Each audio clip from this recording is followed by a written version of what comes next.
নমস্কার বন্ধুরা। ভিডিও করব, মানে কোথায় কোথায় যেন একটা ভিডিও করতে পারছি না, কোথায় যেন একটা থেমে যাচ্ছে। ভিডিও করতে গিয়েও ভিডিও করে উঠতে পারছি না। তার কারণ একটাই, সবাই তোমরা জানো, আজ কতগুলো দিন হয়ে গেল, এখনো পর্যন্ত একটাও কোনো কিছু আমরা মানে ক্লু এখনো পর্যন্ত জানতে পারিনি। আর পুরো দেশ যেভাবে গর্জে উঠেছে, যেভাবে আন্দোলন করছে, তো এখনো পর্যন্ত কিন্তু তার কোনো সুরাহা, কোনো ফল এখনো পর্যন্ত মেলেনি।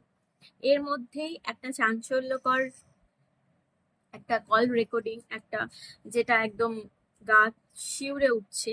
মানে কি বলবো এটা, ভাবতেও মানে সত্যি কি সত্যতা কতটা সেটা যাচাই না করলেও যতটা আর কি এর এই ভাবে আমরা জানতে পারি, যেটা হচ্ছে প্যানোরামি আর কি, যেটাকে বলে প্ল্যানচেট যেটাকে বলে।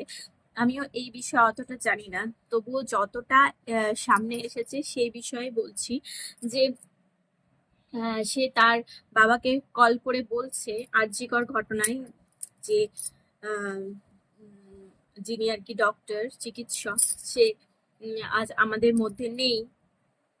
তিনি তার বাবাকে ফোন করে বলছে, বাবা আমি এর বিচার চাই, পুরো দেশ, আহ, পুরো দেশ আমার বিচার চাই। কোথায় ডাক্তার, কোথায় উকিল, কোথায় জনগণ, কোথায় ফুটবলার, কোথায় শিল্পীরা, সবাই আজ বিচার চায়। তো আমি যতদিন না বিচার পাবো, ততদিন আমি এই পৃথিবী ছেড়ে যাব না।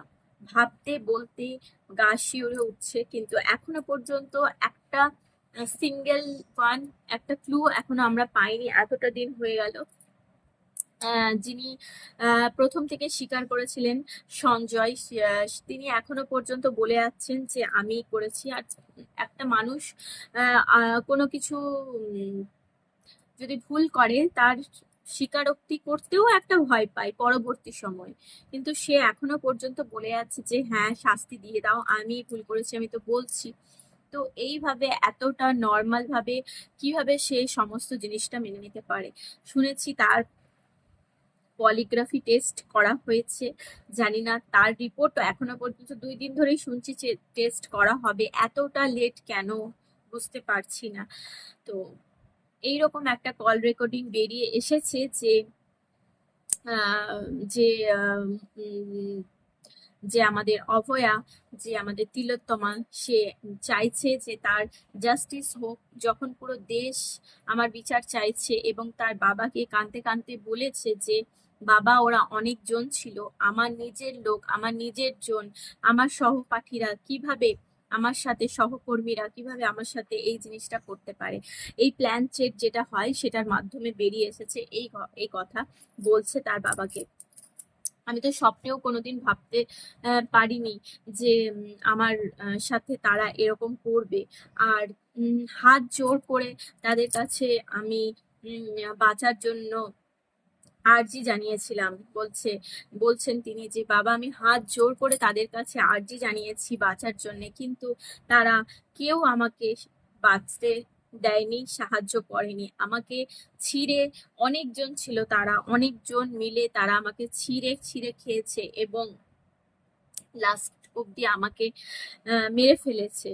তো এইভাবে তার বাবাকে একটা কল রেকর্ডিং, ভৌতিক কল রেকর্ডিং একটা সামনে এসেছে। ভাবতেও জিনিসটা খুবই ভয়ের ভয়ের ব্যাপার, ভাবতেও একটা ভয়, কি বলবো, মানে গা শিউরে উঠছে যে সত্যি যেটা কাল্পনিক ভাববো না ন্যাচারাল ভাববো, সত্যি ভাববো, সেটা নিজেও ডিসাইড করতে পারছি না, ভেবে উঠতে পারছি না। বাট জিনিসটাকে বিশ্বাস করতে ইচ্ছা হচ্ছে।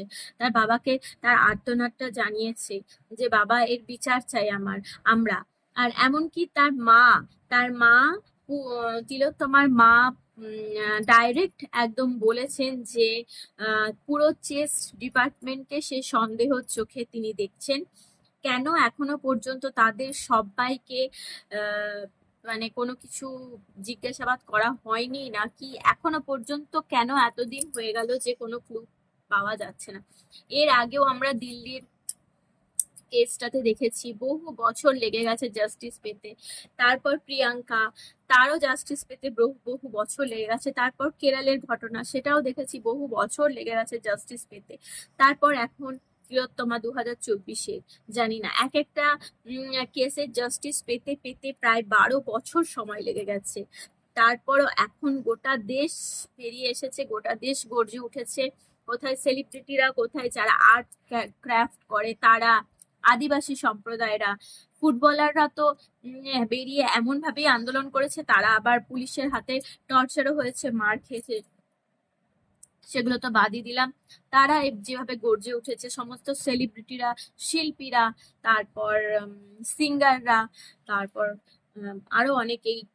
কালকে একটা পোস্ট দেখলাম, ধ্রুব রাঠোর, বড় ইউটিউবার, যিনি বিগ ইউটিউবার ধ্রুব রাঠোর, উনিও একটা পোস্ট দিয়েছেন এই ব্যাপারে। কিন্তু জানি না, কোথায় যেন সব জিনিসটা একটা ঘোলা পেকে যাচ্ছে, একটা মনে হচ্ছে কোথাও যেন একটা জল ঘোলা আছে, কোথাও যেন একটা গন্ডগোল আছে, কোথাও একটা গোড়ায় গন্ডগোল আছে। মনে হচ্ছে এখনো পর্যন্ত কেন আমরা কোনো কিছু একটা আমরা খুঁজে পাচ্ছি না, কোনো ক্লু পাচ্ছি না, কেন এখনো পর্যন্ত একটা রহস্য চক্রের মধ্যে রয়েছে জিনিসটা, এখনো পর্যন্ত কেন কোনো কিছু বেরিয়ে আসছে না। তো জানি না কতদিন আর সময় লাগবে। আমরা চাই না আগের যেই মানে কেসগুলো হয়েছিল তার জাস্টিস পেতে পেতে প্রায় 12 বছর সময় লেগে গেছে, এরকম যেন একটা মেয়েকে ওয়েট করতে না হয়, পুরো দেশবাসীকে ওয়েট করতে না হয়। আমাদের ল অ্যান্ড অর্ডারটা চেঞ্জ হওয়া দরকার, এবং সেটা খুব ফাস্ট হওয়া দরকার, যেন যেই যেই মানুষটা আমাদের ছেড়ে চলে যাচ্ছে তার যেন আত্মার শান্তি চায়। এবং তিলোত্তমা তার প্ল্যানচেটে এটাও জানিয়েছে, তবেই আমার আত্মা শান্তি পাবে, না হলে কিন্তু গোটা পৃথিবীতে আমি এইভাবেই ঘুরে বেড়াবো। এইটাও তিনি জানিয়েছেন যে আমি এইভাবেই ঘুরে বেড়াবো, আমি এই পৃথিবী ছেড়ে যাব না। যেই সব মানুষগুলো আমার সাথে এই নির্মম কাণ্ডটা করেছে, তারা যতদিন না শাস্তি পাবে, আমি এই পৃথিবী ছেড়ে যাব না। সে এই প্ল্যানচেটের মাধ্যমে এটাই জানিয়েছে। ভয়ঙ্কর, গা ছিমছিম করা একটা প্ল্যানচেট, যেটা মানে কি বলবো, অবিশ্বাস্য বলতে পারবো না, বিশ্বাস করতে মন ইচ্ছা করছে, বিশ্বাস করতে আমাদের মন চাইছে যেন এই জিনিসটা সত্যি। এটাই মনে হচ্ছে, তার বাবাকে তার আর্তনাদটা এই প্ল্যানচেটের মাধ্যমেই জানিয়েছে। তো জানি না কবে এই জাস্টিস আমরা পাবো। আমরা অধীর আগ্রহে আমরা আমরা অধীর আগ্রহে আমরা ওয়েট করছি এবং চাইছি দ্রুত এর এর একটা সুরাহা হোক এবং জাস্টিস আমরা পাই। সবাই পথে নেমেছে, আন্দোলন করছে। আমরা দৈনন্দিন জীবন যেরকম চলছি সেটা তো চলছি, সেটা তো ঠিকই, বাট মনের মধ্যে কোথায় যেন একটা বিচ্ছিন্ন হয়ে গেছে জিনিসটা, কেমন একটা ছাড়খাড় হয়ে গেছে। ঘুমাচ্ছি যখন, তখনও স্বপ্ন দেখছি এই বিষয় নিয়ে, জেগে আছি তখনও একটা মনের মধ্যে ভয় কাজ করছে যে মানুষ কোথায় সেফ। নিজের কাজের জায়গায় যদি সে সেফ না হতে পারে, তাহলে মানুষ কোথায় সেফ। এর আগের যে ঘটনাগুলো হয়েছিল দিল্লি, সেটা রাস্তায় হয়েছিল, মেনে নেওয়া যায়, কিন্তু এটা তো যেখানে মেয়েটি কাজ করছিলেন, আরজি করের ঘটনাটা, যেখানে মেয়েটি কাজ করছিলেন সেই কর্মস্থলে যদি এরকম আনসেফ ফিল করে, তাহলে কোথায়। আর বড় প্রশ্ন আসছে যে যে সঞ্জয়, ধৃত সঞ্জয়, সে জানলেন কি করে যে মেয়েটি সেখানে রাত্রেবেলায় 36 ঘন্টা ডিউটি করার পর রাত 2টোর সময় রেস্ট করছিলেন, খাওয়া দাওয়া করেছিলেন তারই সহকর্মীদের সাথে। তারা কোথায়, তারা কেন এখনো ধরা পড়লো না বা জিজ্ঞাসাবাদের জন্য ডাকা হলো না। সমস্ত কিছু কেমন একটা ধোঁয়াশার মধ্যে আছে, জানি না। আজ সুপ্রিম কোর্টে চলে গেছে কেস, এরপর জানি না কি সুরাহা আসবে। অধীর আগ্রহে আমরা 24 ঘন্টা টিভি এবং সোশ্যাল মিডিয়ার দিকে তাকিয়ে বসে আছি, কিভাবে আমরা জাস্টিস পাবো এবং কিছু ভালো নিউজ শুনতে পাবো। আমরা ভালো কিছু নিউজ আমরা হয়তো এরপর আমাদের কানে আসবে, এরপর আমরা শুনতে পাবো, এরকম ভাবেই ওয়েট করে বসে আছি অধীর আগ্রহে। জানি না কবে কি সবকিছু সুরাহা হবে, বাট আমরা আশার আলো নিভতে দেব না। ক্যান্ডেল নিয়ে বেরানো তো ঠিক আছে, চলো, ক্যান্ডেল নিয়ে কেন বেরাবো, আমরা আন্দোলন করব এবং আন্দোলন করব সোশ্যাল মিডিয়ার তরফ থেকে, ভিডিওর মাধ্যম থেকে। যারা আমরা স্টেটের মধ্যে আছি, যে স্টেটে যেভাবে সুযোগ সুবিধা আছে সেভাবে করব। তো বাট আন্দোলনের এই ঝড় যেন না নেভে, যতদিন না জাস্টিস পাওয়া যায়। তো এটাই বলবো। আর কিছু ভালো লাগছে না, কোনো ভিডিও করতেও ইচ্ছা করছে না, বাট এই প্ল্যান সেটের যে আর্তনাদ তার বাবার কাছে, সেটাই তোমাদের কাছে আজকে জানালাম। তার আর্তনাদ, সে বলেছে যে আমি এই পৃথিবী ছেড়ে যাব না যতদিন না পর্যন্ত আমি বিচার পাচ্ছি, এবং আমার বিচার, যারা আমার সাথে এই ভয়ঙ্কর কাণ্ডটা করেছে, কাঁদতে কাঁদতে বলেছে যে বাবা, আমাকে, তারা অনেক লোক ছিল, তারা অনেকজন মিলে আমাকে ছিঁড়ে খেয়েছে, এবং আমি তাদের কাছে বাঁচার জন্য অনেক হাত জোর করেছি, বাট তারা আমাকে বাঁচতে দেয়নি। আমি বলেছি কাউকে কিছু বলবো না, আমি চুপ থেকে যাব, আমাকে বাঁচতে দাও, বাট তারা বাঁচতে দেয়নি। শেষ পর্যন্ত আমাকে মার্ডার করে দিয়েছে, আমাকে মেরে ফেলেছে। তো তার বিচার যেন অবশ্যই হয়, যতদিন না এই বিচার হবে আমি পৃথিবী ছেড়ে যাব না।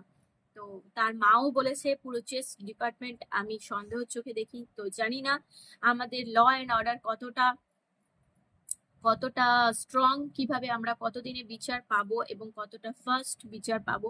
অবশ্যই আশায় আমরা আছি, অবশ্যই আমরা এই ঝড় নিতে দেব না।